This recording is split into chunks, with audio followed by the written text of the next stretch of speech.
यहाँ देखिए बेटा, ये क्वेश्चन बहुत आसान है 30। ठीक है, देखो मैंने अब इसमें ना ज्यादातर क्वेश्चन आपको करा दिए चैप्टर 10 के अंदर। कुछ क्वेश्चन आप लोग ट्राई करोगे, आपसे हो जाएंगे, चिंता वाली बात नहीं, क्योंकि सिलेबस ज्यादा है, टाइम लग जाएगा सारे क्वेश्चन कराऊंगा तो, है ना। 13 क्वेश्चन में क्या कहता है, फाइंड इक्वेशन और right bisector of line segment this. तो तीन और ये इस पॉइंट को मिलाकर एक लाइन सेगमेंट बन रहा है। कहता है उसका राइट बाइसेक्टर है। राइट बाइसेक्टर का मतलब क्या होता है, जो 90 डिग्री पे भी है, और बाइसेक्टर का मतलब क्या होता है, जो उसको दो इक्वल पार्ट में डिवाइड कर रहा है। ठीक है ना। तो बड़े आराम से राइट बाइसेक्टर का क्वेश्चन निकल जाएगा, कुछ इस टाइप का पिक्चर बनेगा इसमें ना। ये आपका पॉइंट हो गया 3,4 और ये हो गया आपका -1,2। ठीक है बेटा, ये राइट बाइसेक्टर है, आपको इसका इक्वेशन निकालना है। इस टाइप का क्वेश्चन हम कर चुके हैं पीछे, आप एक बार ट्राई करके देख लेना।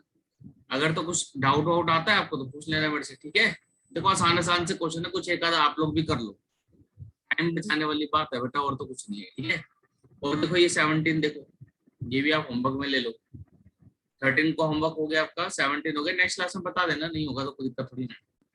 इसमें क्या कह रहा है 17 में, कहता है इन ट्रायंगल एबीसी, ये आपको वर्टिसेस दे रखे हैं, find the equation length of altitude from vertex ए। एक वर्टेक्स ए से हमने एल्टीट्यूड डाला, मतलब परपेंडिकुलर डाला, तो उसका इक्वेशन निकालना है और उसकी लेंथ भी निकालनी है। बहुत आसान क्वेश्चन है, इसमें भी कुछ नहीं है भाई, है ना। जब आपके पास एक ट्रायंगल है, आप यहाँ से एल्टीट्यूड डालोगे तो 90 डिग्री बनाएगा। ठीक है, इस वाली लाइन का स्लोप निकालोगे, इसके स्लोप का प्रोडक्ट -1 होगा, एक पासिंग पॉइंट तो दे रखा होगा, इक्वेशन आ जाएगी इसकी। बहुत ज्यादा आसान क्वेश्चन है, कुछ में नहीं है। और इस एल्टीट्यूड की लेंथ कैसे निकलेगी, जब ये लाइन का क्वेश्चन निकल जाएगा ना, तो इस पॉइंट और लाइन के बीच का डिस्टेंस फॉर्मूला लगा देना, इसकी लेंथ भी निकल जाएगी। बहुत बच्चों वाले क्वेश्चन है, आप थोड़ा सा पहले चैप्टर को ना रिवाइज कर लेना। चैप्टर को रिवाइज करके अगर आप कोई भी क्वेश्चन ट्राई करोगे ना ये वाले, तो आराम से हो जाएंगे। ठीक है, आपके बैच में मैंने इतने सारे क्वेश्चन करा दिए, दूसरे बैच में तो मैंने पूरी एक्सरसाइज होमवर्क दे दी, एक दो क्वेश्चन छोड़े बस वो जो उनको मैं कराऊंगा। ठीक है, लास्ट वाले उसमें बैच में, दूसरा बैच है उसमें मैंने कुछ भी नहीं करवाया है। ठीक है, चलो देखो इसमें क्वेश्चन नंबर 14 देखो, ये थोड़ा सा इंपॉर्टेंट टाइप का क्वेश्चन है, बाकी है तो इसमें भी कुछ नहीं। इसमें बोलता है find coordinate of photo perpendicular from this point two the line.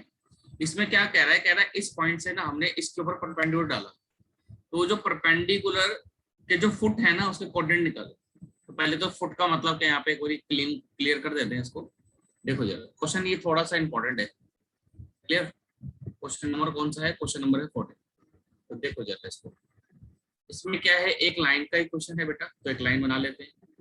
ठीक है, और एक पॉइंट से हमने क्या करा, मान लो पॉइंट पी है, इसके कोऑर्डिनेट हमें दे रखे हैं, यहाँ से ना हमने परपेंडिकुलर डाला है, बस ये यहाँ पर आके मिल गया। अब ये क्या है, ये इसका फुट हो गया ना, तो इसके हमें कोऑर्डिनेट निकालने, मतलब हमें क्यू के कोऑर्डिनेट निकालने, समझ गए। लाइन का इक्वेशन हमें दे रखा है, लाइन का इक्वेशन कितना है, लाइन का equation 3x - 4y, 3x - 4y -16 = 0। ठीक है बेटा, और p के कोऑर्डिनेट कितने हैं, -1,3। आपको क्यू के कोऑर्डिनेट निकालने, मान लेते हैं इसके कोऑर्डिनेट कितने बेटा, a, b। ठीक है, तो अब इसमें कुछ करना थोड़ी ना है खास, आपको क्यू के कोऑर्डिनेट निकालने, बहुत आराम से निकल जाएंगे। देखो कैसे कैसे कर सकते हो, पहले थोड़ा सा कॉन्सेप्ट को जान लो। ठीक है, अब मैं देखो प्रेजेंटेशन कर ज्यादा नहीं करा सकता, क्योंकि मैंने पूरे चैप्टर में आपको प्रेजेंटेशन आराम से तसल्ली से लिख के करवाया है, हमें सिलेबस भी तो कंप्लीट करना है ना। तो स्लोप ऑफ पी क्यू थोड़ा मैंने ऐसे ही लिख दिया, आप लोग समझ जाना। स्लोप ऑफ पी क्यू कितना होगा, b-3 डिवाइडेड बाय कितना, a+1, ये स्लोप ऑफ पी क्यू आ गया। मान लो इसको मैंने l नाम दे दिया, तो स्लोप ऑफ l मतलब लाइन का स्लोप कितना हो जाएगा, वो हो जाएगा आपका 3/4। ठीक है, अब ये जो PQ है और जो L लाइन है, ये क्या है, परपेंडिकुलर हमें नजर आ रहा है ना। अगर ये परपेंडिकुलर है तो इनके स्लोप का प्रोडक्ट कितना होगा, -1 होगा। तो MPQ मतलब PQ का slope multiply by M of line L will be -1। तो इसको एक काम करो, सोल्व करो। ठीक है, यहाँ से क्या मिलेगा वो देखते हैं। इसको -1 के इक्वल रखा और इसको थोड़ा सा आप सिंप्लीफाई करिए, क्या आ जाएगा बेटा आपका 3b - 9 = -4a - 4। क्लियर, तो ये कुछ ऐसा आ गया, 4a + 3b = 5। ये ना एक लीनियर इक्वेशन आ गया a और b की फॉर्म में, इसको इक्वेशन 1 ले लो। अगर हमें एक ऐसा इक्वेशन और मिल जाए तो हम a और b निकाल सकते हैं कि नहीं निकाल सकते, सोचो। तो एक इक्वेशन हमें ऐसा और निकालना, तो उसके लिए देखो एक 9th क्लास के बच्चे से पूछोगे ना, वो भी वो इक्वेशन बना देगा। ये जो पॉइंट है वो इस लाइन के ऊपर है ना, तो ये पॉइंट इसको सेटिस्फाई करेगा कि नहीं करेगा बताओ? करेगा। तो उसको सेटिस्फाई करवा दो बस, और तो कुछ करना नहीं है, ठीक है ना। तो हमने क्या बोला, देखो Q विल सेटिस्फाई, ये मैं तो इतना मैं ढंग से नहीं लिख रहा हूँ, ठीक है ना, क्योंकि हमें तो ऑब्जेक्टिव टाइप पेपर करना है। सेटिस्फाई L, तो हमने क्या करा, 3x की जगह 3a हो गया, 4y था शायद, 4y की जगह e आ गया, और प्लस में 16 था, 16 को राइट हैंड साइड पे ले गए, ठीक है। तो अब आप लोगों का काम है, बाकी काम आप लोग कर लेना। इन दोनों इक्वेशन को सोल्व करोगे आप लोगों को a और b मिल जाएगा, ठीक है। a और b मिल जाएगा मतलब आपको कोऑर्डिनेट ऑफ फुट मिल गए, ठीक है। ये हमें निकालना था, कोऑर्डिनेट ऑफ फुट, समझ गए? क्लियर हो गया? इसको पूरा कंप्लीट कर लेना, कॉपी कर लो जल्दी से, करो।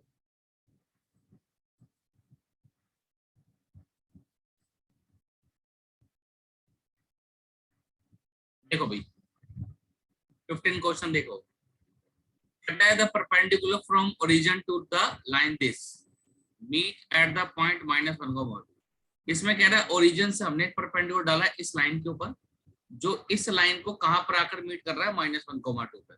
तो पहले तो इस सिनेरियो को क्रिएट कर लेते हैं। यहाँ पर क्वेश्चन नंबर 15 है, एक पहले एक लाइन का इक्वेशन बना लो। इस लाइन का इक्वेशन कितना है, y = mx + c, ऐसा बोला है उसने, ठीक है। इसको भी एक काम करते हैं, एल नाम दे देते हैं। यहाँ पर ओरिजिन से इस पर क्या डाला, परपेंडिकुलर डाला, मान लो ये ओरिजिन, ठीक है, 0,0 मतलब ओरिजिन। ओरिजिन से परपेंडिकुलर डाला लाइन के ऊपर, कहां पर आकर मीट किया बेटा, -1, 2 पर। तो आपको क्या करना है, आपको m और c निकालना है। सेम क्वेश्चन है जो पीछे किया था, वैसे ही क्वेश्चन है।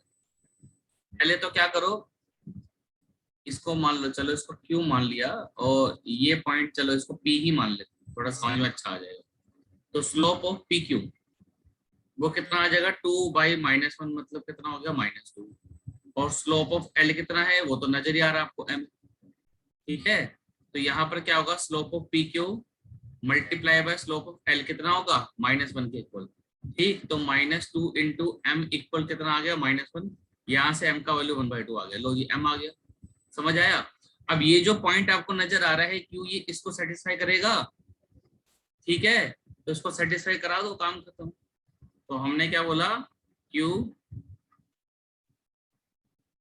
सेटिस्फाई लाइन L, ठीक है ना। तो इसका क्या मतलब हो गया, y की जगह पर तो 2 रख दो, और x की जगह पर -1 रख दो। इसको सोल्व कर लो, और m हमने पहले ही निकाल लिया। तो m का वैल्यू कितना आया था, 1/2। यहाँ से c निकल जाएगा, तो c कितना हो गया, 2 + 1/2 = c। c का वैल्यू कितना आ गया आपका, 5/2। क्लियर? तो ये क्वेश्चन खत्म। देख रहे हो कितने सीधे सीधे से क्वेश्चन है।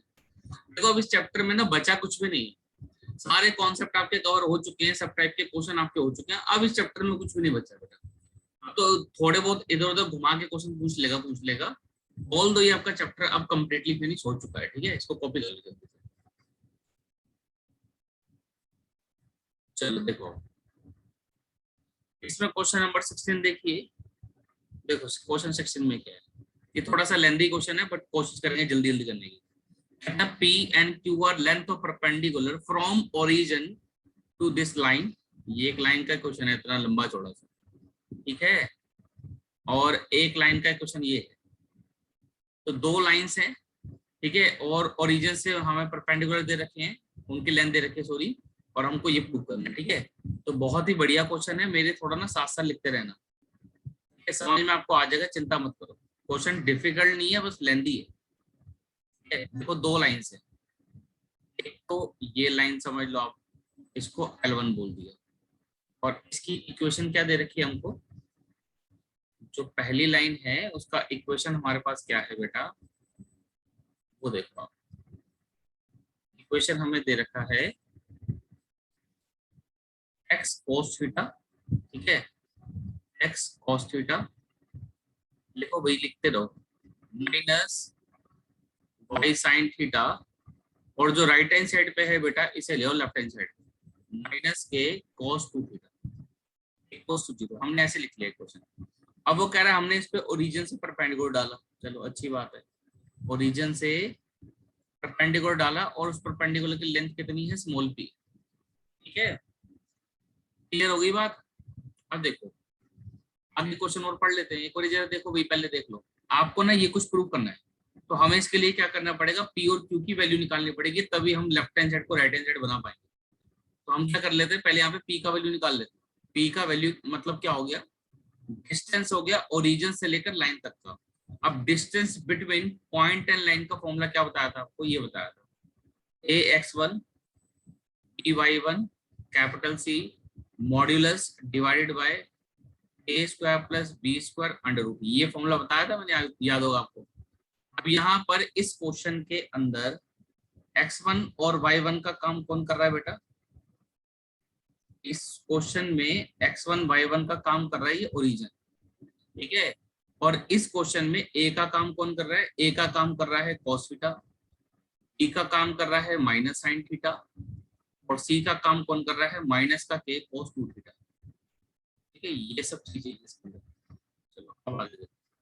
इसमें वैल्यू डाल दो, देखो x1 y1 तो 0 0 है, तो ये दोनों क्वांटिटी तो 0 ही होगी आपकी, रह गया सिर्फ c, तो क्या लिखा हमने k cos 2 थीटा माइनस में मॉड लगा दिया divided by under root a square plus b square, तो a स्क्वायर का मतलब हो गया cos square theta, b square का मतलब हो गया sin स्क्वायर थीटा, ठीक है बेटा। ध्यान से सुनो, देखो मॉड का काम क्या होता है, माइनस कंज्यूम कर लेते हैं, तो ऊपर वाले का माइनस तो कंज्यूम हो जाएगा, बट हम मॉड अभी भी नहीं हटा सकते। क्यों नहीं हटा सकते ये बता रहा हूं मैं, नीचे आपका 1 हो जाएगा। देखो मैंने आप लोगों को बोला था मॉड के अंदर अगर कोई अननोन क्वांटिटी होती है, जैसे मान लो a लिखा है और आपको पता ही नहीं है क्या है, तो अगर आपको मॉड हटाना है तो आपको प्लस माइनस लगाना पड़ेगा, ठीक है। तो अभी हम मॉड नहीं हटा सकते, बट अगर मॉड के अंदर मान लो 7 लिखा है, तो मुझे पता है ना 7 है, मैं मॉड हटा सकता हूँ। मान लो मॉड के अंदर -7 लिखा है, मुझे पता है ना -7 है, तो मैं इसे प्लस का 7 करके लिख सकता हूँ। पर अगर अंदर कोई अननोन वैल्यू है तो मॉड नहीं हटाते बेटा, मॉड हटाओगे तो क्या करोगे, प्लस और माइनस लगाओगे, ठीक है। ये बातें याद रखनी है आपको। तो अभी हम इसमें मॉड नहीं हटा सकते क्योंकि हमें वैल्यू पता ही नहीं है, ये जो वैल्यू आई है ये पॉजिटिव है कि नेगेटिव है। आप एक काम कर सकते हो, यहाँ पे देखो ये क्या लिखा है, यहाँ पे पी स्क्वायर लिखा है, जो हमारा लेफ्ट हैंड साइड वाला काम है ना जिसे प्रूव करना है, वहां पे पी स्क्वायर है, तो आप इसमें स्क्वायर कर सकते हो बड़े आराम से। देखो क्या मतलब है उसका, अगर मैं यहाँ से पी स्क्वायर निकालता हूँ तो सामने हो जाएगा के cos 2 थीटा, मॉड लगा हुआ है ना इसका स्क्वायर, ठीक है। अब तुम यहाँ पर कहीं पे नोट में लिख लो कि अगर मॉड के अंदर अननोन वैल्यू और उसका आप स्क्वायर कर देते हो तो फिर मॉड का वैल्यू खत्म हो जाता है, ये ए स्क्वायर हो जाएगा। इसको आप नोट डाउन कर सकते हो, ठीक है ना। ये छोटी सी बात है जिसे आप याद करो, ठीक है बेटा। तो ये कितना हो जाएगा आपका ए स्क्वायर के इक्वल आ जाएगा, ये आप बात याद कर सकते हो। तो इसी तरीके से जब यहाँ पे हम स्क्वायर करेंगे तो हम मॉड हटा सकते हैं बेटा, स्क्वायर करने की वजह से, वैसे मॉड नहीं हटा सकते, ध्यान रखना, ठीक है। ये किसका वैल्यू आ गया आपका पी स्क्वायर का वैल्यू आ गया, क्लियर हुआ, ठीक है। इसको डाउट तो नहीं है कुछ, आगे बढ़े बेटा। ये तो अभी हमने एक ही क्वांटिटी सोल्व करी, हम नेक्स्ट थोड़ा जल्दी कर पाएंगे, है ना, समझ में आ गया ना आपको। देखो फिर से क्या है, ओरिजिन से लाइन तक का परपेंडिकुलर डिस्टेंस दिया है, आपको ये डायग्राम बनाना है तो बनाओ, नहीं बनाना कोई दिक्कत नहीं है, इसकी कोई इतनी रिक्वायरमेंट नहीं है, ठीक है बेटा। ये हो गया ओरिजिन, इस पर डिस्टेंस हमें क्यू दे रखा है, और ये जो लाइन है L2 इसका इक्वेशन इस बार क्या दे रखा है, x sec थीटा और plus y cosec theta equal to, देखो इसको ना थोड़ा सिंप्लीफाई कर लो लाइन 2 को, मतलब साइन कोस में कन्वर्ट कर लो, इसे लिखो x by cos theta y by sin theta equal to k। अब इसका एलसीएम ले लो, तो जब एलसीएम लोगे तो आ जाएगा x sin theta plus y cos theta equal to k sin theta cos theta, ठीक है बेटा, ऐसा ये हो गया। चलो देखो अब अगर हम डिस्टेंस q निकालेंगे तो वो कितना आएगा, वो कितना आ जाएगा माइनस का k sin theta cos theta, ये क्या आ गया माइनस ही आ गया, क्योंकि a x1 b y1 तो जीरो ही हो जाएगा ना, इसमें भी तो x1 y1 0 0 है, इस पे मोड लगा दो divide by under root a square b square, तो a स्क्वायर b स्क्वायर में आ गया आपका sin square theta cos square theta, ठीक है बेटा। इस पे मोड, आप sin square theta cos square theta तो आप 10 से जानते हो 1 होता है, तो ऊपर कितना आ गया मोड के अंदर k sin theta cos theta. हमें क्वेश्चन के अकॉर्डिंग q स्क्वायर भी चाहिए, तो q का भी स्क्वायर कर लो, सामने से मोड हट जाएगा, तो आपके पास आ जाएगा k square sine square theta cos square theta, ठीक है बेटा। तो बच्चे ये हमारा क्वेश्चन कि हमने वैल्यूज निकाल ली लेफ्ट हैंड साइड वाली। अब देखो जरा, मैंने बोला टेकिंग लेफ्ट हैंड साइड, जो हमें प्रूफ करना है उसका लेफ्ट हैंड साइड लिया। लेफ्ट हैंड साइड क्या है देखो, पी स्क्वायर 4q स्क्वायर, इसको के स्क्वायर बनाना है, ठीक है। लेफ्ट हैंड साइड कितना है, पी स्क्वायर 4q स्क्वायर, इसको क्या बनाना है, के स्क्वायर बनाना, तो बन जाएगा। बिल्कुल जाओ जरा देखो ध्यान से। तो पी स्क्वायर का मतलब कितना होगा, अभी निकाला था ऊपर, देख लेते हैं। वो था के स्क्वायर कॉस स्क्वायर थीटा, ठीक है। तो यहाँ पर मैंने लिखा के स्क्वायर और कॉस स्क्वायर 2 थीटा। क्लियर होगी बात।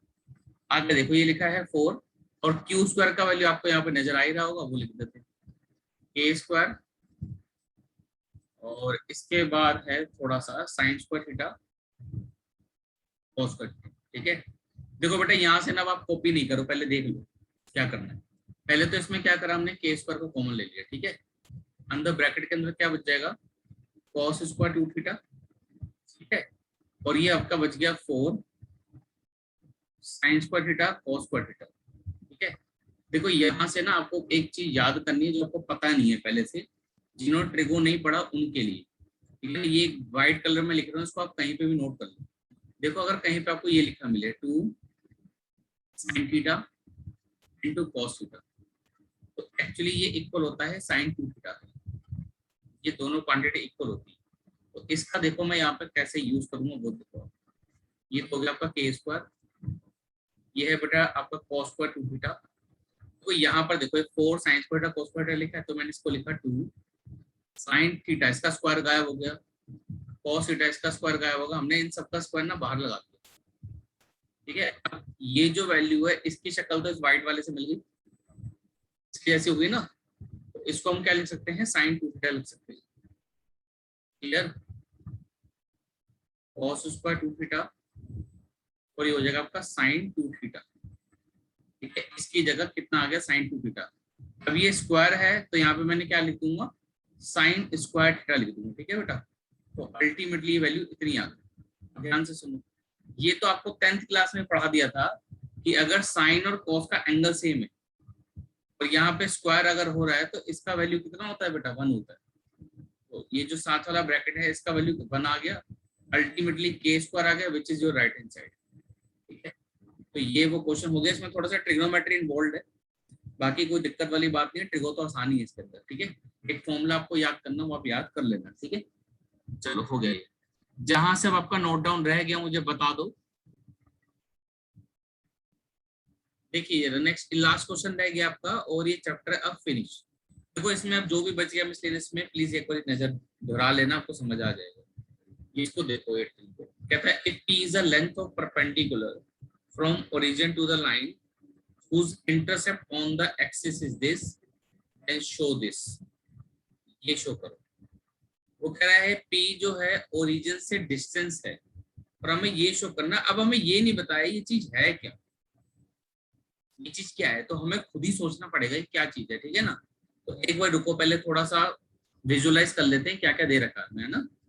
क्वेश्चन नंबर 18 है ना, तो इसमें कुछ इस तरीके से है, कह रहा है एक लाइन है, तो थोड़ा सा ऐसे ही हल्का फुल्का समझाने के लिए, एक लाइन है ओरिजिन से परपेंडिकुलर, बनाना मत इसको, ओरिजिन से परपेंडिकुलर डाल रखा है, ठीक है ना, परपेंडिकुलर की लेंथ दे दी और कह रहा है ये जो लाइन है इंटरसेप्ट फॉर्म बना रही है। तो मान लेते हैं ए और बी, मतलब एक्स एक्सिस पे ए पे कट कर रही है, मान लेते हैं वाई एक्सिस पे बी पे कट कर रही है।